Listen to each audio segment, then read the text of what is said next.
Hello बच्चों, कैसे हो सभी। देखो, अपन केमिस्ट्री पढ़ रहे थे। केमिस्ट्री में फर्स्ट चैप्टर पढ़ रहे थे अपन, रसायन विज्ञान की मूलभूत आवश्यकताएं। उसमें अपन ने विज्ञान परिभाषा पढ़ी थी, फिर रासायनिक विज्ञान की परिभाषा पढ़ी थी। रासायनिक विज्ञान की जो अपन ने परिभाषा पढ़ी थी, उसमें अपन ने देखा कि विज्ञान की वह शाखा जिसमें पदार्थ, जो पदार्थ मेन था, पदार्थ की संरचना, पदार्थ का संगठन, पदार्थ में होने वाले भौतिक और रासायनिक गुणों का अध्ययन किया जाता है, क्या कहलाती है? रसायन विज्ञान कहलाती है।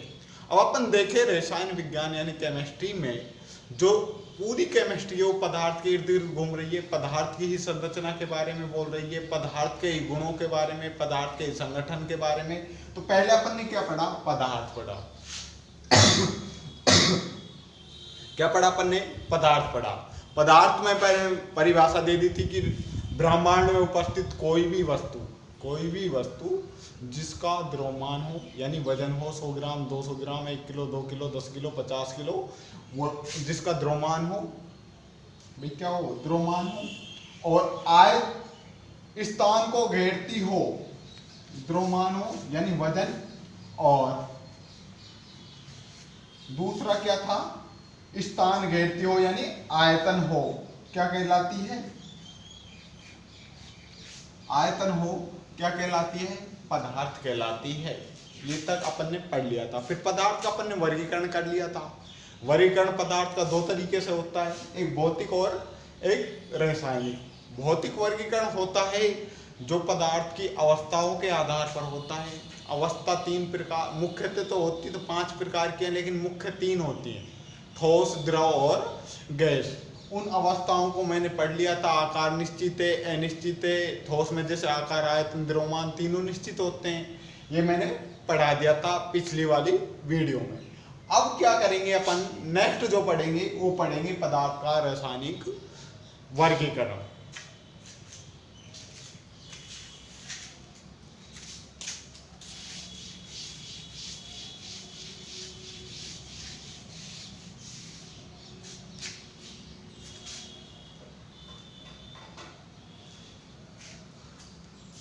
देखो, रासायनिक वर्गीकरण की अगर बात की जाए, रासायनिक वर्गीकरण था जो, उसकी अगर बात की जाए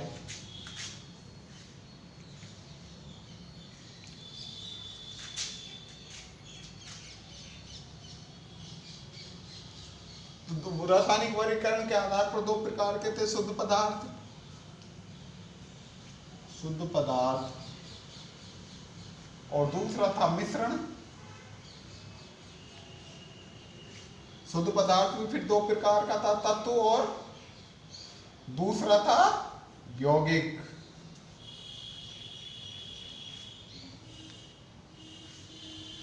ये भी 2 प्रकार का था, सममांगी मिश्रण और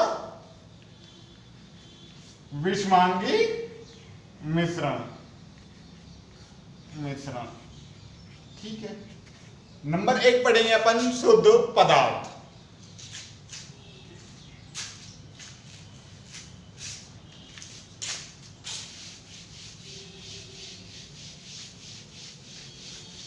नंबर 1 पढ़ रहे हैं अपन शुद्ध पदार्थ।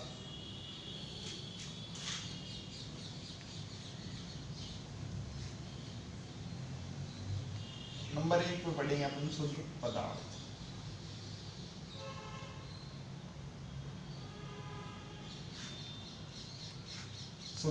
शुद्ध पदार्थ की परिभाषा क्या होगी? 2 या 2 से अधिक, 2 या 2 से अधिक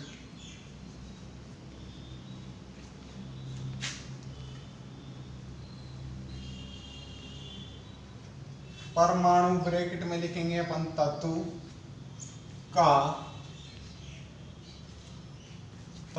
परमाणु तत्व या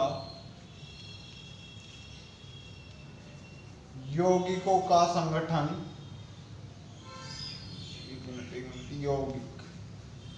यौगिकों का संगठन या कहें अपन संयोजन।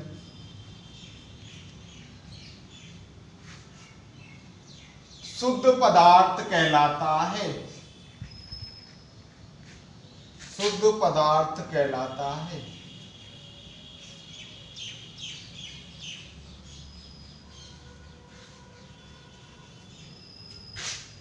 भाई क्या है शुद्ध पदार्थ? दो या दो से अधिक परमाणु तत्व या यौगिकों का संगठन क्या कहलाता है? शुद्ध पदार्थ कहलाता है। अब दो तत्व या संगठन, जैसे मान लो तत्व दो ले लिए, तत्व बनता है दो प्रकार के परमाणुओं से मिलकर। जैसे ऑक्सीजन, शुद्ध ऑक्सीजन क्या होती है? O2।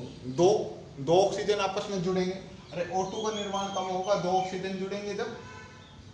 ऑक्सीजन में दो ऑक्सीजन है, O2 में, शुद्ध है, तो ये शुद्ध पदार्थ है। शुद्ध ऑक्सीजन अपन ले रहे हैं तो वो क्या है? शुद्ध पदार्थ। ऐसे ही अपन शुद्ध जल की बात की जाए तो शुद्ध जल किससे मिलकर बना है? H2O से।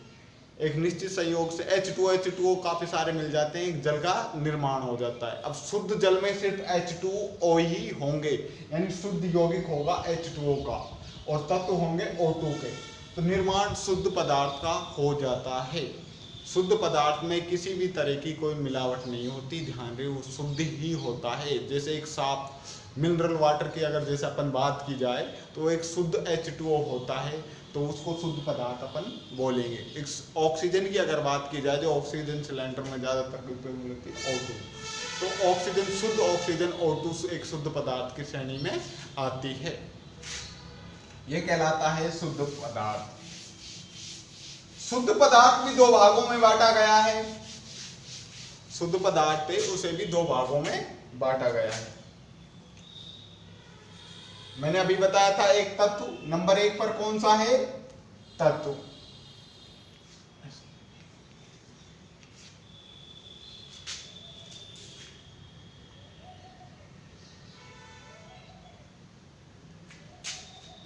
तत्व क्या होता है? समान प्रकार के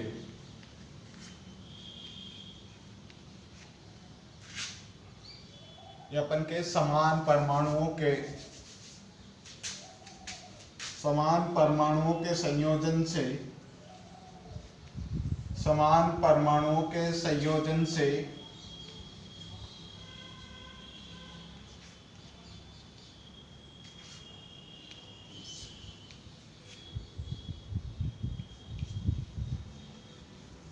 जिस पदार्थ का निर्माण होता है,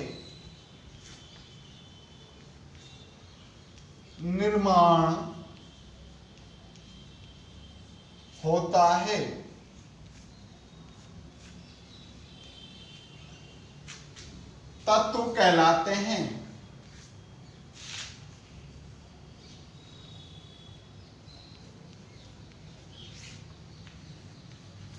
जैसे देखो समान प्रकार के परमाणु, जैसे O2 का निर्माण कैसे होगा भाई?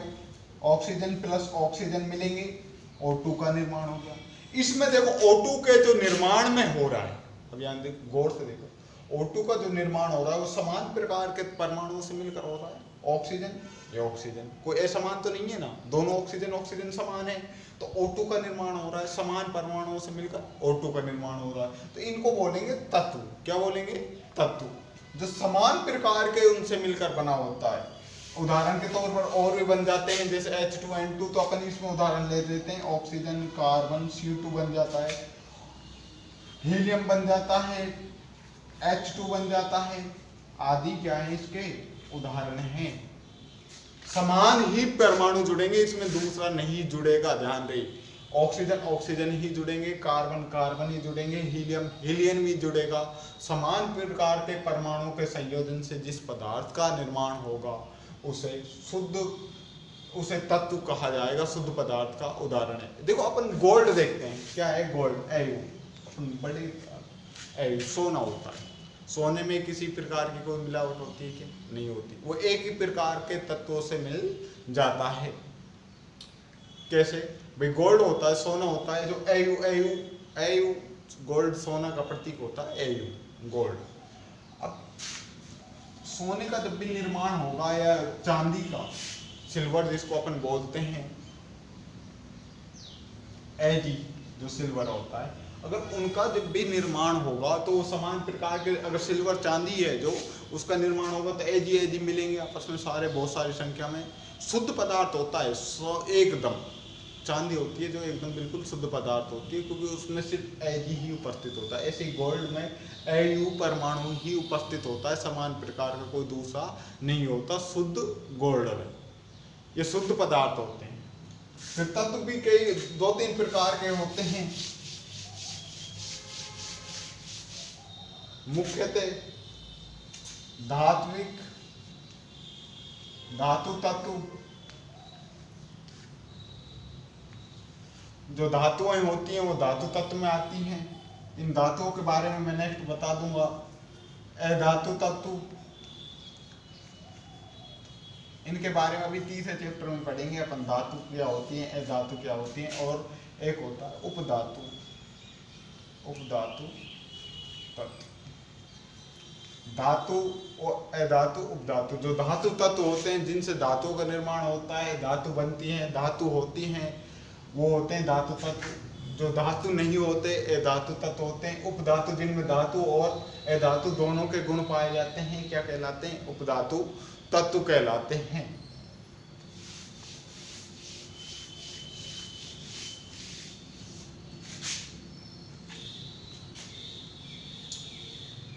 नंबर 2 है शुद्ध तत्व में यौगिक।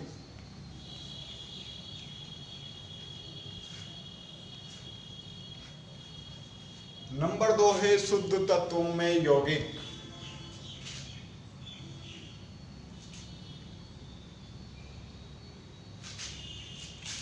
यौगिक क्या होता है, 2 या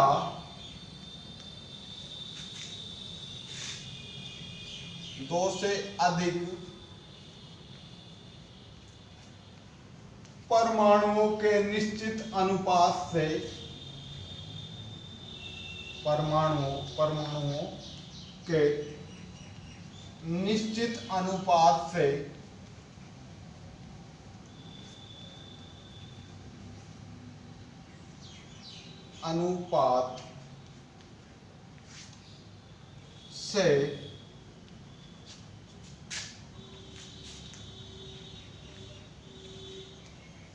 जिस पदार्थ का निर्माण होता है,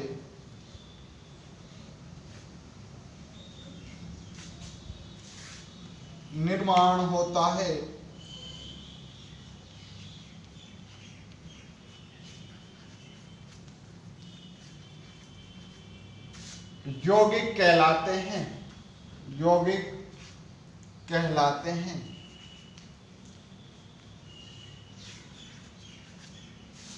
दो या दो से अधिक परमाणुओं के एक निश्चित अनुपात में जिस पदार्थ का निर्माण होता है यौगिक कहलाते हैं। इसमें जो परमाणु होता है वो परमाणुओं का अनुपात लिया जाता है, निश्चित अनुपात लिया जाता है। जैसे फॉर एग्जांपल देखो, आप देखते हैं अपन कैसे अनुपात में लेते हैं। जल है, जल 2 प्रकार के परमाणुओं से मिलकर बना हुआ होता है, H2O, सभी जानते हैं जल का जो सूत्र होता है H2O है, 2 परमाणुओं से मिलकर बना हुआ होता है। अब इस जल में जितना भी तुम जल ले वो कहीं से भी लोगे, इसमें हाइड्रोजन और जल का अनुपात क्या होगा, अगर अनुपात निकाले तो अनुपात ऑक्सीजन का, जल का कितना है 2, ऑक्सीजन का कितना अनुपात है 1, भाई 2 अनुपात 1 में ही है ना। तो हाइड्रोजन 2 अनुपात और ऑक्सीजन 1 अनुपात के निश्चित अनुपात में मिले तो यौगिक का निर्माण होता है, जिसे जल कहा जाता है, पानी कहा जाता है, वाटर कहा जाता है। वो एक यौगिक की श्रेणी में आता है। अगर बात करें अपन यहाँ देखो CH4 की, CH4 में कार्बन और हाइड्रोजन का अनुपात कितना है, कार्बन 1 में, हाइड्रोजन कितने हैं 4, 1 अनुपात 4 में।